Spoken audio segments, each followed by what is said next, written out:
ডিএমরা মূল দায়িত্বে থাকবেন, ডিএমদের একটু চোখ কান খোলা রাখতে হবে। অনেক সময় আমি দেখছি ডিএমরা দায়িত্ব দিয়ে দিচ্ছে নিচের কাউকে, তারা কিন্তু খেয়াল রাখছে না। এই যে পশ্চিমবাংলা থেকে প্রায় 1000 লোককে নিয়ে গেছে ট্রেনিং করবার জন্য দিল্লিতে, আমি জানতামই না। এটা ডিএমদের উচিত ছিল অ্যাটলিস্ট আমাদের ইনফর্ম করা, আমাকে না করুক সিএসকে ইনফর্ম করা। আপনারা বিএলও যেসব লিস্ট টিস্ট করেছেন, বিএলওদের কাছে আমার অনুরোধ থাকবে ভোটার লিস্ট থেকে কারো নাম যেন বাদ না যায় সেটা দেখার।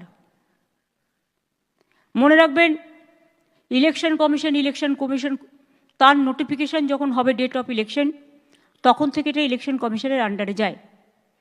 তার আগে স্টেট গভর্নমেন্ট, আবার ইলেকশনের পরেও স্টেট গভর্নমেন্ট। সুতরাং এটা মনে রাখবেন, আপনারা চাকরি করেন স্টেট গভর্নমেন্টের, কোনো মানুষকে অযথা হ্যারাস করবেন না। যদিও আজকে কেস আছে বলে ডিটেলস আমি বলছি না, দেখবেন যেন মানুষ হ্যারাস না হয়।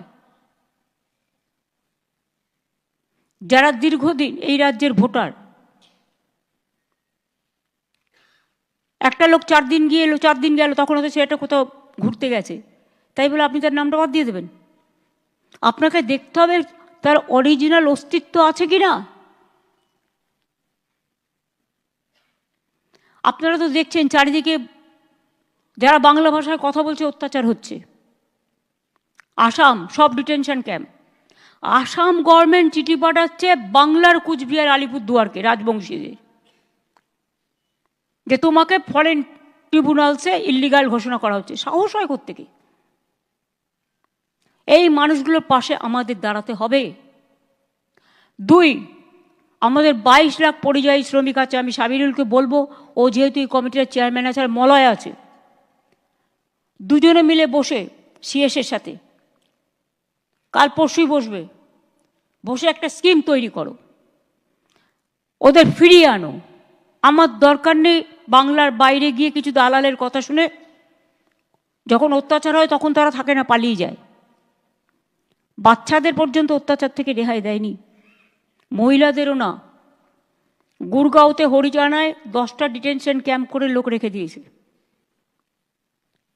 আসাম, রাজস্থান, মধ্যপ্রদেশ, ইউপি, দিল্লি, গুজরাট, মহারাষ্ট্রে একজনকে কাগজে দেখলাম কুচি কুচি করে খুন করেছে, করে বস্তার মধ্যে রেখে দিয়েছে।